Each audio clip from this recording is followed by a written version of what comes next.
Halo semua, kembali lagi dengan suara saya di Daily Chips. Kali ini saya akan menceritakan true crime, bukan alur cerita film ya, dari seorang wanita yang sangat berbahaya, yaitu Anjet Donovan Lyles. Bagaimana kisahnya? Langsung aja yuk kita bahas.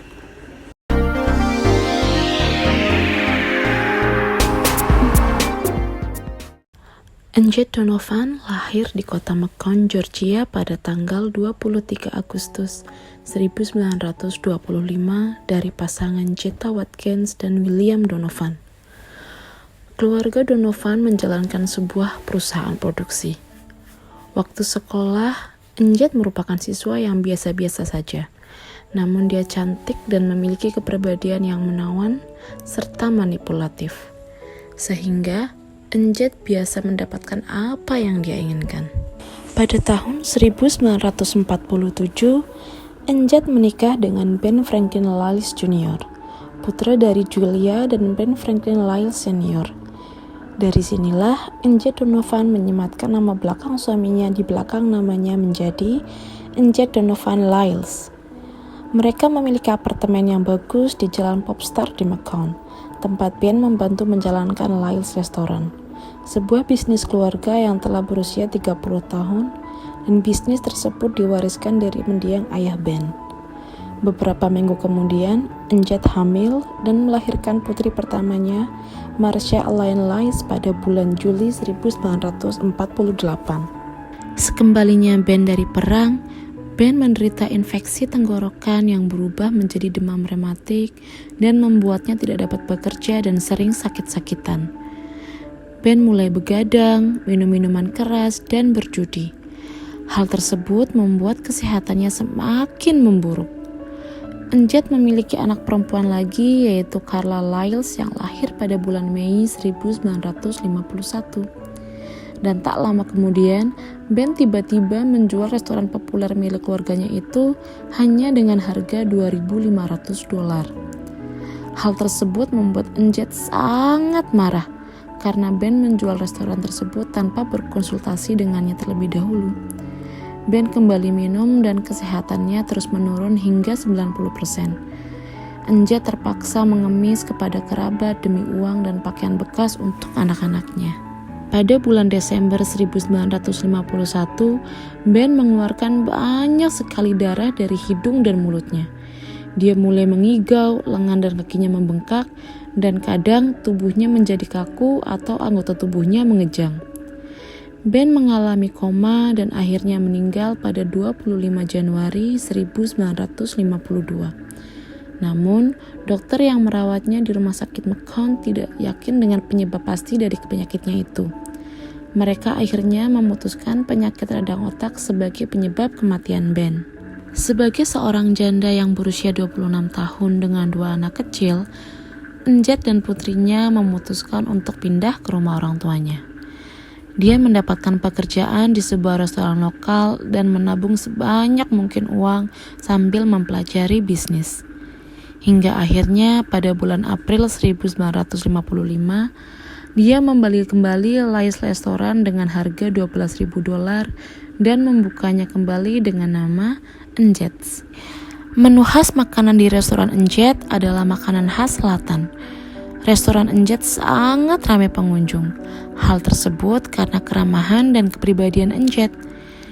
Dia akan memeluk semua orang saat mereka masuk ke dalam restorannya.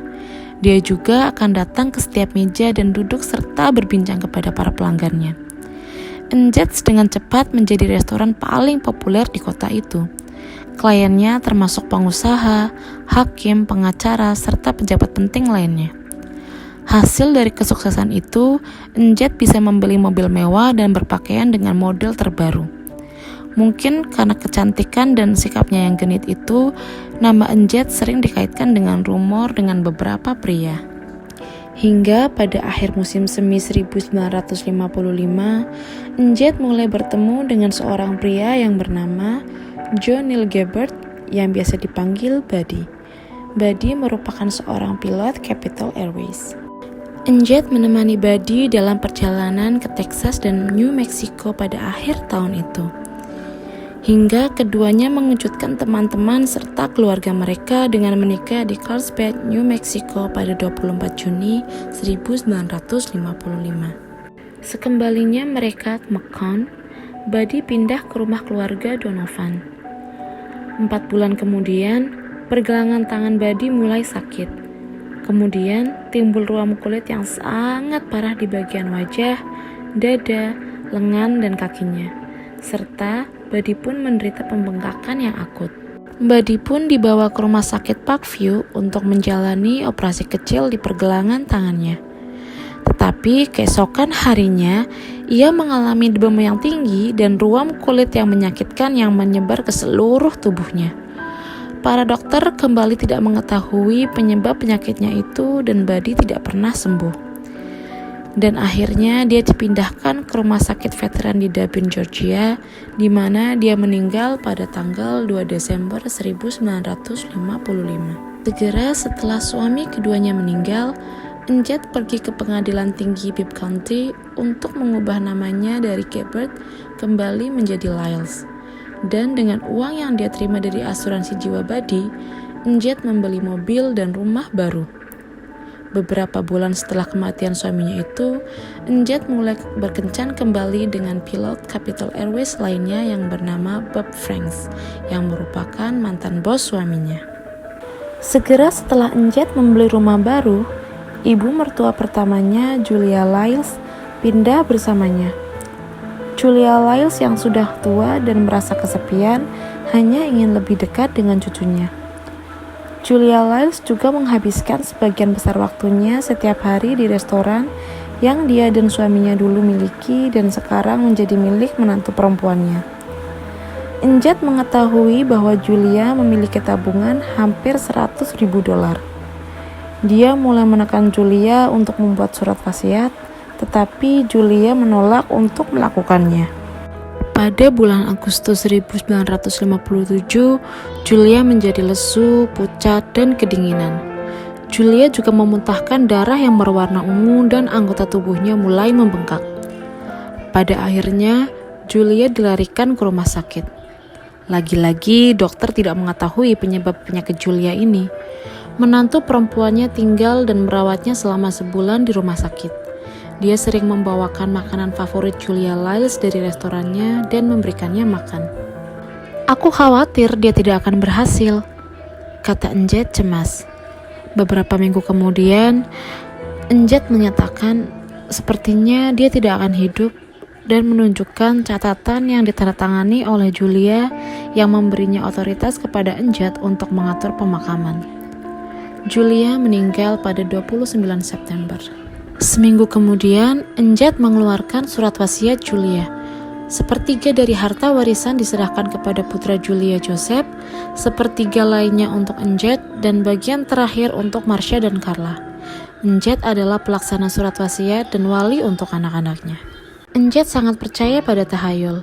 Dia sering mengunjungi peramal dan paranormal dan mencoba menggunakan mantra-mantranya sendiri. Dia sering memaksa pembantunya, Carmen Howard, untuk berpartisipasi dalam ritual itu. Dan tidak jarang, staf restorannya menemukan lilin menyala di dapur dan Enjet berbicara pada nyala api tersebut. Pada akhir musim dingin tahun 1958, Marcia jatuh sakit. Dia merasa lesu dan menderita batuk yang parah. Suhu tubuhnya sangat tinggi hingga akhirnya Marcia dirawat di rumah sakit. Warga kota pun mulai curiga atas kematian orang-orang terdekat Enjet Lyles. Setelah lama dirawat di rumah sakit, Marcia meninggal pada tanggal 4 April 1958. Dilakukan otopsi pada tubuh anak tersebut dan ditemukan arsenik dalam sistem tubuhnya. Karena kecurigaan inilah, akhirnya mayat Ben Franklin Lyles Jr., John Neil Gabbard, dan Julia Lyles pun digali. Ketiganya telah meninggal karena keracunan arsenik. Racun arsenik sendiri merupakan racun yang sangat mematikan lantaran sulit terdeteksi karena tidak berbau, berwarna, dan tidak memiliki rasa ketika tertelan.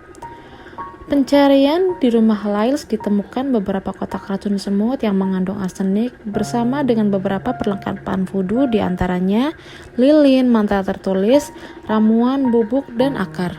Hingga akhirnya pada 6 Mei 1958, Enjad Lyles yang berusia 32 tahun ditangkap dan dituduh membunuh 4 orang, yaitu 2 suaminya, ibu mertuanya, serta putrinya yang berusia 9 tahun. Kasus ini langsung menjadi sensasi. Pengadilan yang diadakan pada minggu pertama bulan Oktober tahun 1958 menarik perhatian dunia. Kerumunan orang-orang berdiri di luar gedung sidang berharap mereka bisa menyaksikan keputusan pengadilan. Pengadilan Enjad di Macon pada Oktober 1958 adalah yang paling dipublikasi dan dibicarakan di Macon pada abad ke-20. Awalnya, Enjad hanya diadili untuk satu kasus pembunuhan, yaitu pembunuhan pada putrinya. Tetapi jaksa penuntut diizinkan untuk menyajikan bukti yang menunjukkan bahwa selain membunuh putrinya, Enjad telah membunuh 3 orang lainnya. Secara umum, dalam penuntutan untuk kejahatan tertentu, negara tidak diperbolehkan untuk memberikan bukti bahwa terdakwa melakukan kejahatan lain. Tetapi terdapat pengecualian pada aturan jika bukti kejahatan lain menunjukkan motif, rencana, atau skema kejahatan terdakwa yang sedang diadili. Di dalam persidangan, jaksa penuntut diizinkan untuk membuktikan tidak hanya Enjad telah membunuh putrinya dengan racun pada tahun 1958, tetapi dia telah melakukan hal yang sama pada suami pertamanya pada tahun 1952, suami keduanya pada tahun 1955, dan ibu mertuanya pada tahun 1957. Kematian keempat korban terbukti secara logis memiliki keterkaitan setidaknya dalam 10 cara. Yang pertama, masing-masing korban memiliki hubungan dekat dengan Enjad. Kedua, setiap korban meninggal karena sebab yang unik atau sama, yaitu keracunan arsenik. Yang ketiga, setiap korban meninggal akibat dari beberapa dosis yang menyebabkan tingginya tingkat yang mematikan. Yang keempat, Enjad adalah satu-satunya orang yang secara pribadi mendampingi keempat korban. Yang kelima, Enjad menunjukkan sedikit atau tidak sama sekali kesedihan atas setiap kematian. Yang keenam, Enjad mengumpulkan sejumlah besar uang dari setiap kematian. Yang ketujuh, setiap korban dimakamkan oleh Enjad sendiri. Yang kedelapan, semua korban dibawa ke rumah sakit yang sama di mana mereka dirawat oleh Enjad. Yang kesembilan, Enjad menyatakan ketidaksukaannya yang kuat terhadap setiap korban baik sebelum atau sesudah kematiannya. Dan yang terakhir, Enjad meramalkan kematian masing-masing korban kecuali suami pertamanya. Meski tidak secara langsung, bukti bahwa Enjad telah membunuh keempat korban lainnya dilihat secara keseluruhan sangat meyakinkan. Ada banyak sekali bukti bahwa para korban meninggal karena keracunan arsenik yang diberikan dalam dosis tertentu selama periode waktu tertentu. Dan racun semut yang mengandung arsenik ditemukan di kamar tidur Enjad. Bukti memberatkan lainnya dikemukakan oleh jaksa penuntut disampaikan dari karyawan restoran Enjad sendiri. Kadang-kadang karyawan restoran Enjad mendengar Enjad menanggapi perilaku putrinya yang menjengkelkan dengan berteriak kepadanya. Enjad juga mengancam atau bersumpah untuk membunuhnya. Enjad juga akan membawakan makanan dan minuman kepada para korbannya selama mereka dirawat di rumah sakit. Tetapi sebelum mengantarkan minuman tersebut, Enjad akan terlebih dahulu pergi ke kamar kecil selama beberapa menit dengan membawa minuman dan tasnya bersamanya. Ketika putri Enjad berada di rumah sakit, dia menangis karena berhalusinasi melihat ular dan serangga yang merayap keluar dari jarinya. Enjad yang berada di dekatnya tidak berusaha menghibur anak yang sedang sekarat itu, tapi malah menertawakannya. 2 minggu sebelum putrinya itu meninggal, dokter mengatakan bahwa gadis itu akan sembuh. Namun, Enjad malah memesan peti mati untuk gadis itu.